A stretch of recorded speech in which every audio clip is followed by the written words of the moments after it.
TroupCast here on Oneberg. Glad you could join us on our Oneberg Facebook channel, Oneberg YouTube, or maybe you're listening back on Spotify.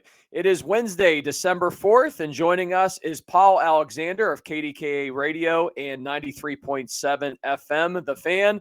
Paul, hello to you. Welcome back into the podcast. We were just joking before we came on the air. You're now a veteran of this podcast. I think this is like your fourth or fifth appearance. Yeah, I usually don't get a second appearance, so that's amazing.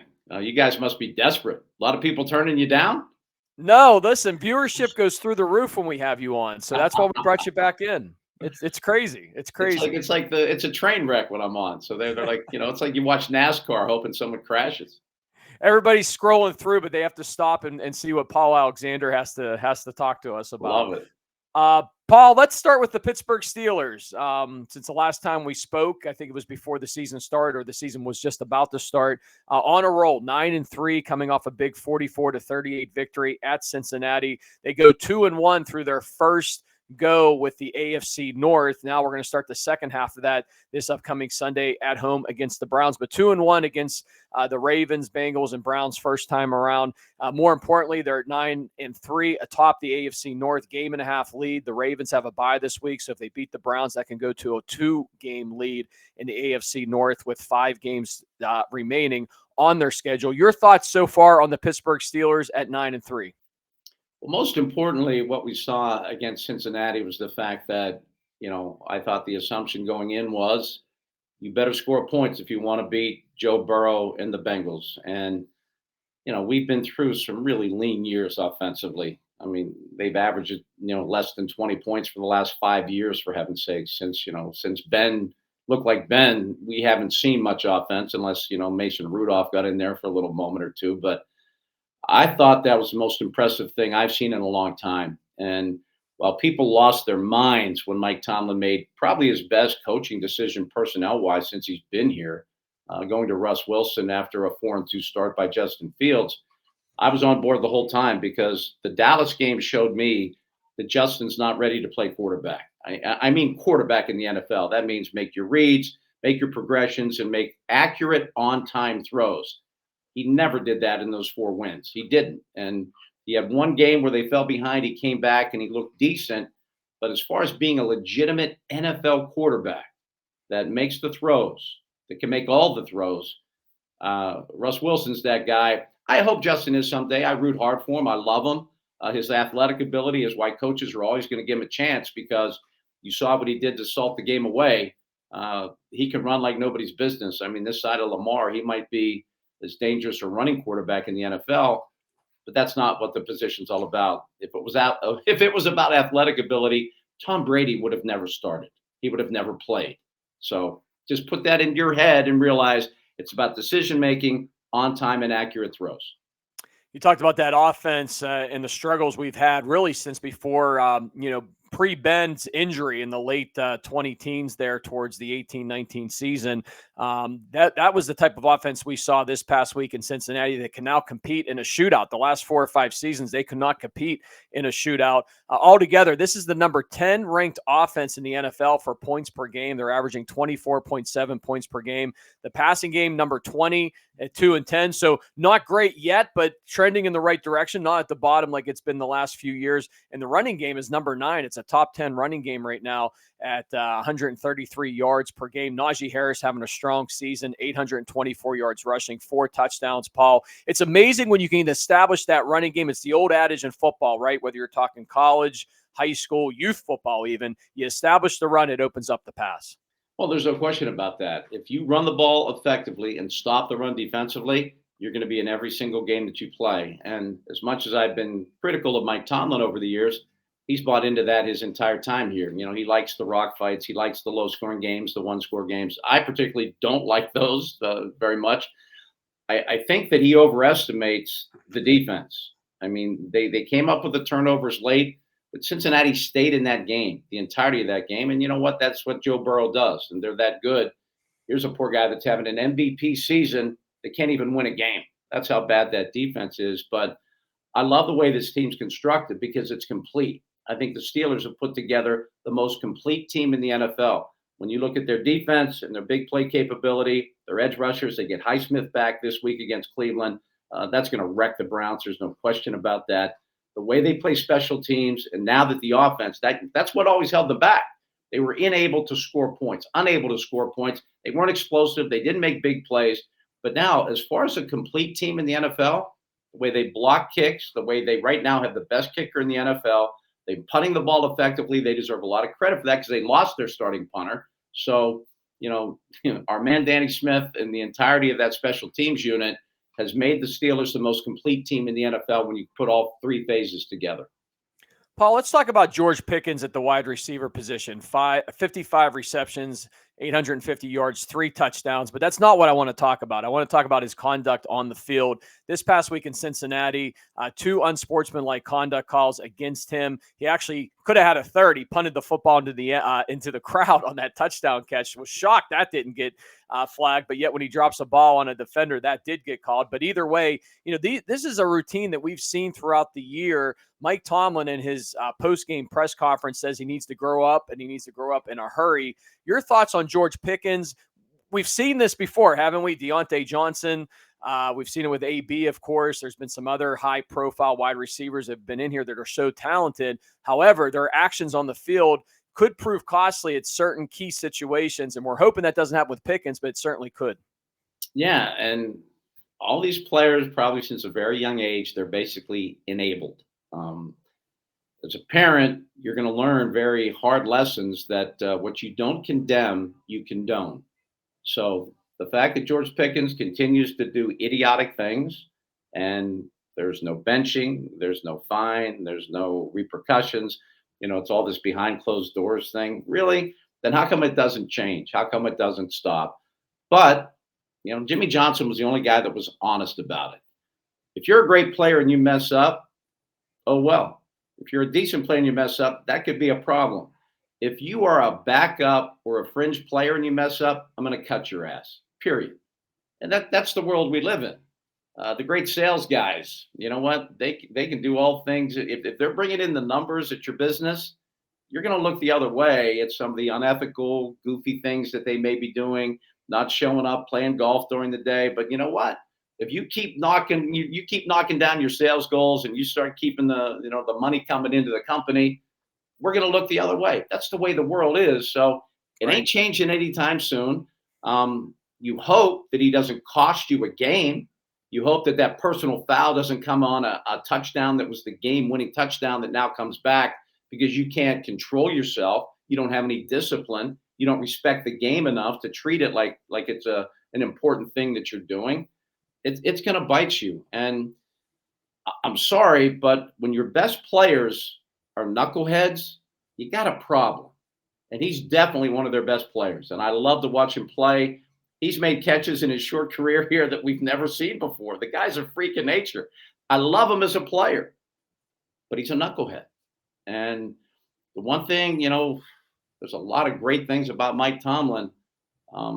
As far as getting discipline, they're always a highly penalized team. I'm sure we'll get into the Joey Porter Jr. situation where how bad is he going to hurt you with his penalties? At least his or that of, the guy, he gets beat and he tackles the guy or whatever. That's a different kind of penalty. It's not a lack of discipline. It's, a little bit of a lack of discipline, but I don't mean he's not being a knucklehead. So you just hope and pray as a Steeler fan that George Pickens figures it out. Yeah, you mentioned Joey Porter Jr. in yesterday's Tuesday weekly press conference. Mike Tomlin described him as a serial killer. And I think that got everybody moving a little bit with that. But just that he was very aggressive with his play, especially going up against T. Higgins, who's a very aggressive receiver. And it sounded like that was the game plan going into Cincinnati, but my goodness, got flagged for 4 pass interference calls. Could have been a 5th that was declined. Joey Porter Jr., as great as he is at times, and he goes up against that top receiver, there has to be a little bit of self-discipline there as well, and he's going to have to play a little bit sharper if the Steelers want to be successful with stopping some of these big-time quarterbacks that they're going to be facing in the next few weeks. They're going to get Burrow again. They're going to get Lamar Jackson again, and of course Patrick Mahomes on Christmas Day. Yeah, and there's kind of a fine line, known as a handsy player coming out of Penn State. He's not a real physical corner, but he's a good cover guy. But he's gonna have his hands all over you. He's gonna get away with what he can. And that's kind of the way you should play. They're not going to call PI on every incomplete pass. Sometimes, isn't it true that every time the pass is incomplete, you look to see if there's a flag? It's on every play. So I think Mike Tomlin's point yesterday was that, that's the way he's going to play. He's going to get flagged sometimes, and other times he's not. And that's life in the NFL. It's like an offensive lineman. He's going to hold probably 75, 80% of the time and maybe get called 10% of the time. So where do you draw the line? We saw, the corner that had the pick six for the Bengals. I've never seen a more blatant, either, defensive holding or pass interference. But the fact that it was against Pickens there, back to the point, he's not going to get the call. George Pickens is not going to get the benefit of the doubt. Why? Because he's a knucklehead. Now, what I think is going to be unfortunate for Porter is he now has a reputation as a guy that's extremely handsy. He better be careful with that. He better, pick and choose when he's going to hand fight with the receiver he's covering. And, you're going to get called every time. If you don't turn around to look at the ball and you basically run through the guy in the end zone, that's PI every time.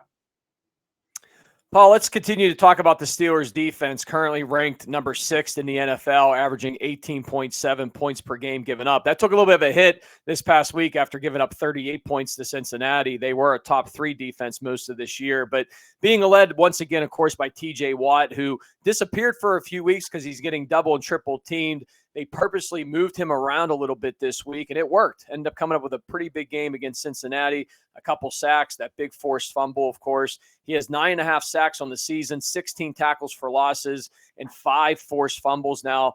But really, Cam Hayward has led this defense up front. 6 sacks, 8 tackles for losses, 26 total tackles as well. The reigning NFL man of the year is once again the man of the year on this defense, and really coming out of nowhere at his age, still making an impact on this defense.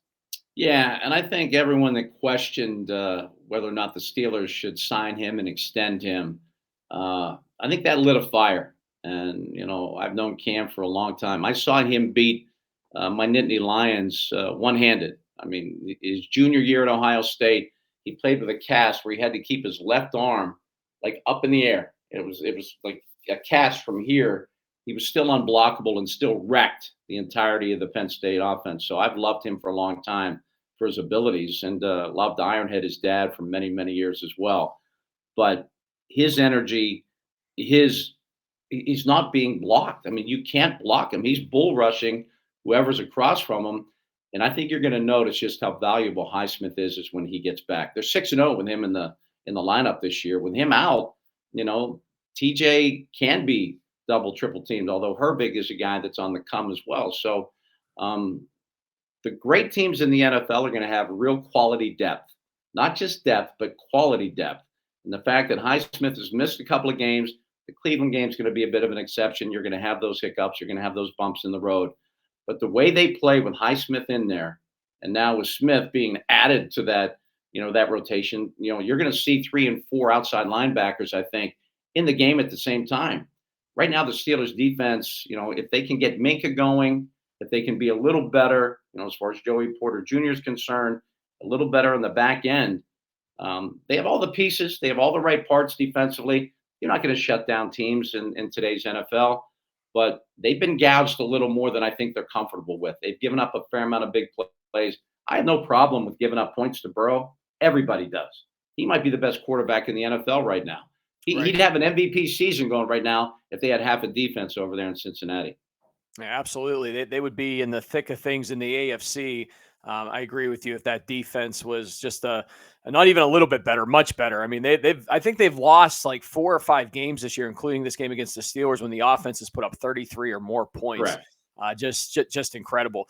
Dante Jackson, also just want to highlight him real quick too, leading the team with 5 interceptions, 20 tackles, and 8 pass deflections, and Patrick Queen as well. Those are your 2 big free agent acquisitions on defense. Queen, 88 tackles after a slow start, leading the team in tackles, 5 tackles for losses and a forced fumble as well. Looking at the AFC North going into this week, the Steelers 9-3, the Ravens have a bye, they're 8-5, Cincinnati 4-8, and Cleveland 3-9. But when you look at the AFC, Paul, Kansas City continues to win close games, games in which they should lose, but they somehow, Tom Brady and the Patriots for so many years did this, and now it's pivoted to Patrick Mahomes and the Chiefs the last few years, including this year. They just find ways to win, even when they're supposed to lose. They're 11-1 atop the AFC. Buffalo coming on at 10-2, and then the Steelers at 9-3. My question for you, Paul, do you think the Steelers can compete with either the Chiefs or the Bills at this point? I think they can definitely compete with the Chiefs. Right now, from what I've seen, Buffalo appears to be on a different tier, maybe a level above the rest of the AFC. With Andy Reid and Patrick Mahomes, though, they won the last 2 Super Bowls. They're going to give enough effort to get the wins. That's about what we're seeing. The issue is with, and ask Buffalo how this feels. With the game on the line, who are you going to bet on? I'm still with the Chiefs until someone proves otherwise. And, right. Here's where I get really, really, really passionate about what matters. It's how you play in the postseason that will determine who you are. That's it. Nothing else matters. Regular season champions get fired eventually. Well, unless you're a Steelers head coach.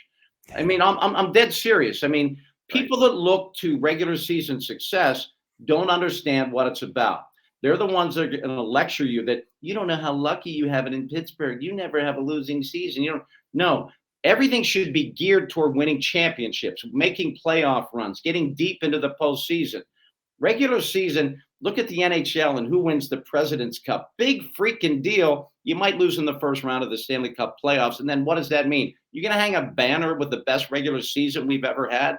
Hell no, it doesn't matter. So, okay. The Bills beat the Chiefs in the regular season. Congratulations. That's really, really nice. They're built for the postseason. They know what it takes in the postseason.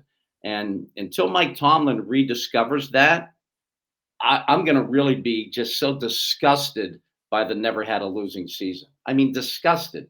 If they go 8, 9, 10, 11, 12, I mean, the people that call when I'm on the fan, oh, I can't believe you're being critical. Like Mike Tomlin right now would be my vote for coach of the year. So I do love what he's doing.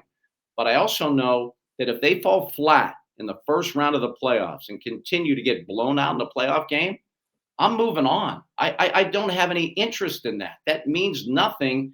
And the towns and the cities that are blessed to win championships understand that that's what it's all about. The regular season nonsense is just that. I love Jamie Dixon as the Pitt basketball coach, but he would always cite, we're number 2 to Duke in regular season wins in the ACC. How many Final Fours, Jamie? See, you know what Duke does when they're number 1 in the regular season, but guess what they do? They go to the Final Four and they win national championships. That's what you need to build for. That's what you need to aspire to. It's about the postseason. It's not about the regular season. But, the apologists and all the people that want to make it about that, they don't have the attitude that I want to be about. I never want to be about that, ever.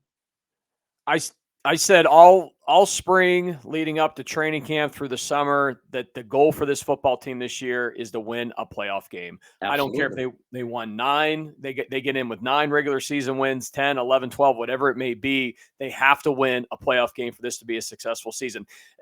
Would love to go to the Super Bowl, would love to win the Super Bowl, but just win a playoff game. They have not won a playoff game since 2016. And not only that, Paul, they've gotten blown out in pretty much every playoff game since. Yeah. Average loss of 35 points or more. I mean, it's embarrassing on every level. And the players that you love as a Steeler fan, TJ and Cam and all those guys, can we get them something to be proud of? Something, I mean, their legacy will be best to never. You don't want the best to have never, the best to have never make an AFC championship game, the best to have never done this, the best. You don't want to be a part of that. And I see Mike Tomlin's passion, and I see that now he has the ingredients. Let's see what he can do with the ingredients to make a playoff run. And again, it's not Super Bowl or bust. It's been a while. But how about a couple of playoff wins? Start with 1. That's where you got to start. And then, put some things together. Mike Tomlin's legacy depends on that because, If you remove the first 5 years of him as a head coach as the Pittsburgh Steelers, not many coaches would survive, years, 6 through 18, because it's just not productive enough. And I know Art says after every year, we got to do better in the postseason. We got to win some playoff games. Well, and again, when I ask the callers, when is it not okay at 8, 9, 10, 11 years without a playoff win? When do we say this isn't working? And the example I always use, it wasn't working for Andy Reid in Philadelphia. Didn't mean he was a bad coach at all. I mean, he put together a lot of great seasons in Philadelphia. But here's what happened when Andy Reid moved on to Kansas City. Philadelphia won a Super Bowl, and Kansas City's winning Super Bowls. Why are we so afraid of change? Why, Tomlin will be scooped up in a heartbeat. Good. And I would wish him well. I would wish him an Andy Reid kind of resurgence. Look, he proved you. Okay, good, prove it. But but in the meantime, if you're going to stay here and never win, what's the point? But let's let this season play out. Again, I'm not doom and gloom for this season. I just called them the most complete team in the NFL. I think they can win and compete for a Super Bowl. But let's do it. And let's not be excited about anything in the regular season.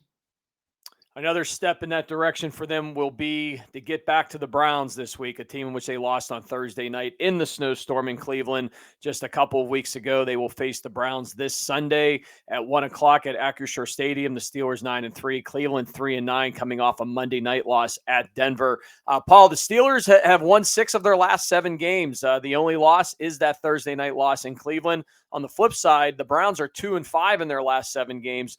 Those only 2 wins for the Browns have come against the Steelers and the Ravens, actually, at home. Hard to believe that, right? Who do you like this week? This is a game in which, the Steelers should win, but you could have said that 2 weeks ago in Cleveland on that Thursday night as well.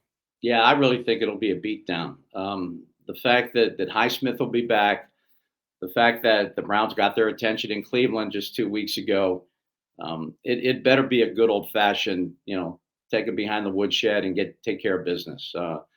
Jameis Winston, though, he had 497 yards and 3 touchdowns against Denver. Now he had 2 pick sixes as well, almost a third, and that's who he is. So turn him over, win the turnover battle, and take care of business at home against the Browns.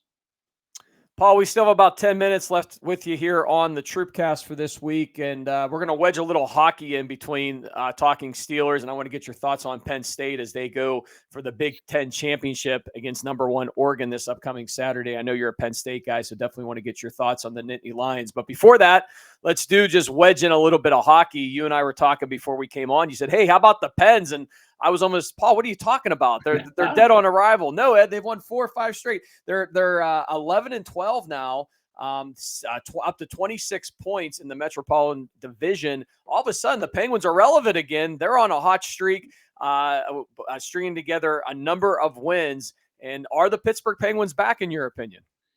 Not quite back, but they have a pulse. Having been left for dead probably just 2 weeks ago, they just looked like they didn't have any answers. And now, they're playing good hockey against good hockey teams. Now, last night, the leads disappear, which is still a frightening trend for that team. But they got the game winner in overtime, which is very uncommon for them recently. So they have life. And, I grew up playing hockey here. I love the game. I don't want Sid to have to go through an embarrassing end to his career here. I don't want Sully to be forced out. I would like them to start playing some decent hockey, and it's all up to Tristan Jarry. What they've lacked the last 3 seasons has been goaltending. And, they signed the goaltender that has been not stepping up and being available or being good. They signed to a $28 million extension. So if they want that to not look like the most ridiculous contract maybe ever signed in Pittsburgh, Jarry better start playing much, much better hockey. They sent him down to the minors. He played very well there. So he's going through the necessary requirements to get back into the game. So I'm very hopeful that they just play good, solid hockey. You don't have to play great hockey to make the playoffs. They missed it the last 2 years. That's unforgivable in the NHL. Yeah, Jari 4-3 on the season, 3.88 goals against so far this season. You mentioned Sidney Crosby a little bit ago too, Paul. 26 total points, 18 assists. Starting to get that wheel moving, and that's what you expect to see from Sid. But I agree. We're in the last few years probably of this Sidney Crosby era, right? And they got to squeeze out that talent that's left in Sidney Crosby and try to get another Stanley Cup if possible. But much like the Steeler conversation we just said too, how about just win a playoff series? Yeah. I mean, the Penguins have struggled in that category. I know they just missed the playoffs, but prior to that, they were in the playoffs, but still losing first round playoff series. Yeah, it's been a rough go, and aging stars make it very difficult on organizations. We saw it with Ben. That it's still in there, it's capable, but it's not what it was, and it's almost impossible in a salary cap situation to maintain your core of stars, aging stars, and be able to build enough young talent around it to be competitive. And that's just a challenge that not many general managers or organizations can overcome. You can't do both. You can't hold on to the past and build for the future at the same time. Unfortunately, the Pirates tried. 5 years ago, they cut it to the studs, and they haven't built it back up yet. And that's embarrassing on their end. But that's the concept. And I don't think the Penguins, with Sid in particular, are willing or able to do that. So mediocrity is probably the best we can hope for.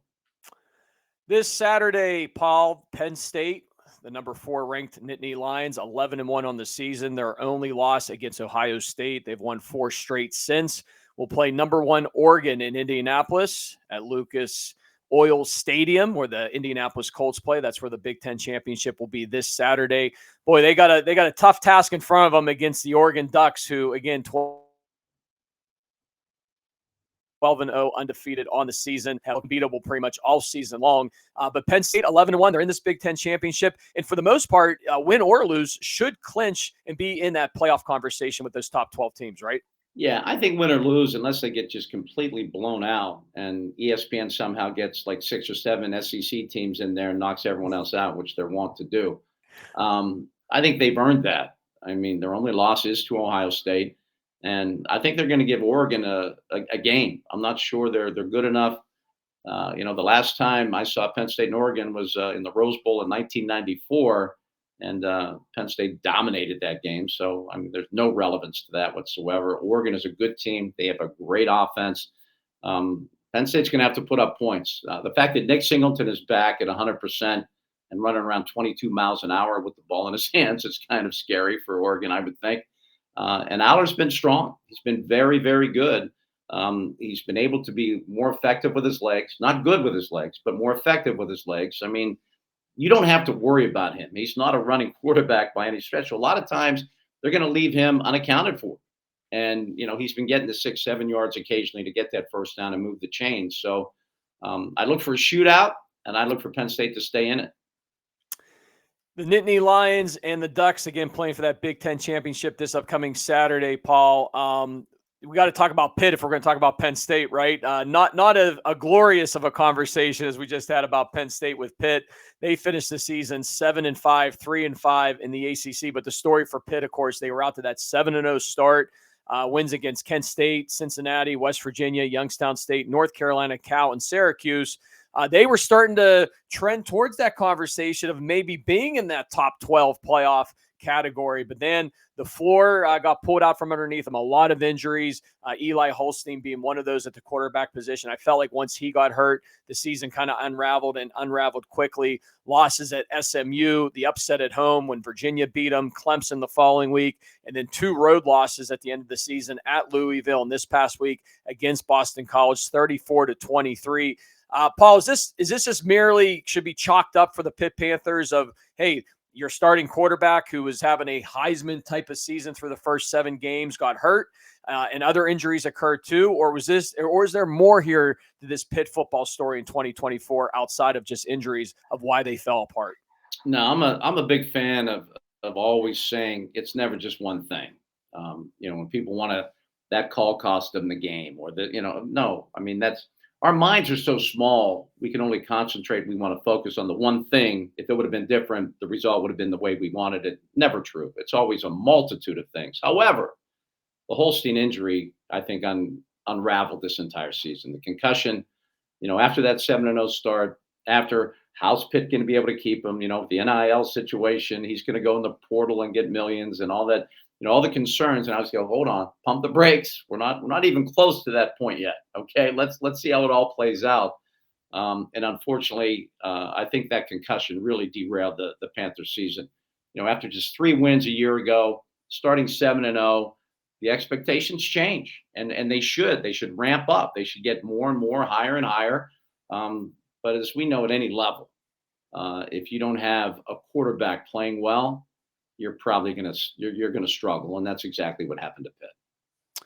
Paul, let's end with this here on the podcast. We were talking before we came. We were talking a lot. I keep referencing. We were talking. We should have been recording, Paul, before we came on. We were talking about a lot of good stuff. We should have did the show before the show. But we were talking about Hard Knocks last night on HBO.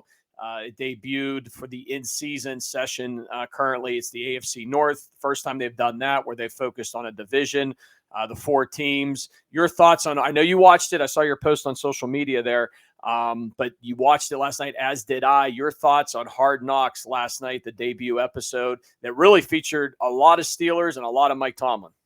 Yeah, and it's easy to see why. There's not a guy with more personality, with more passion.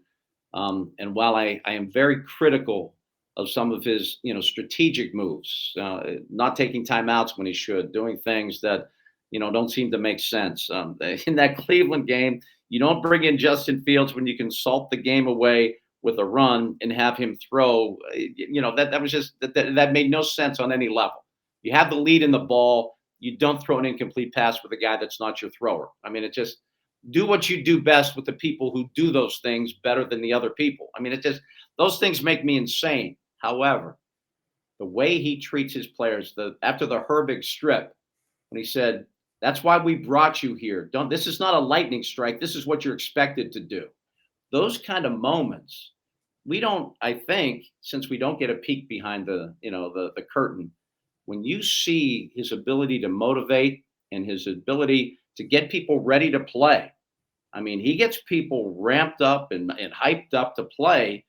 That's a huge part of coaching, and that's probably his best aspect, because the X's and O's sometimes don't seem to make a whole lot of sense. The challenges, the timeouts not called, the timeouts in the pocket at the half and after the game, they will always make me mad. But if you get the most out of every single player on your roster, you're a hell of a football coach. And he right now, again, my pick for Coach of the Year, and we saw in Hard Knocks why. Yeah, that was an awesome episode last night, that's for sure. And again, a lot of Steelers, a lot of Mike Tomlin in that episode. And I would expect we're going to see that as the season goes on. Harbaugh had a lot to say, too, there with the Ravens last night. But I think Tomlin's the star of that show. And Harbaugh may be number 2 there, but I think you're going to see a lot of Tomlin as we go throughout the next month and a half of Hard Knocks on HBO. Hey, Paul, thanks for coming on the podcast. We appreciate it. You were on several times this year, too. We really appreciate you coming on. We're looking forward to having you on more in 2025 here on Oneberg, here on the TroupCast. Happy holidays, my friend, to you and the family. That same to you. It's my pleasure. Anytime. I enjoy it. All right. Thank you so much, Paul. That's going to do it for the TroupCast for this week here on Oneberg. One programming note, make sure you stay logged on this Sunday. Actually, have a couple options on Sunday. I got to give Paul a shout out. He does a Steeler postgame show on 93.7 FM, The Fan. Turn that on, but also turn on Brian and I, if you can, as well. At some point throughout the evening, we'll have the Steeler postgame show. You mean the birthday here. Boy? Yes, the big birthday guy yesterday. Brian's big birthday. I won't tell you his age. It's like 105 or something. Is he uptight about that? Just a little bit, a little bit. So, well, he's got that gray beard, so he throws a lot of people off. I'm really worried about all that. Well, you're further along than I am, Paul. So don't go there. Don't go there, my friend. It's not even gray, it's white. That'll do it for the TroupCast for this week. We will see you next week right here on Oneberg. Have a great day, everyone.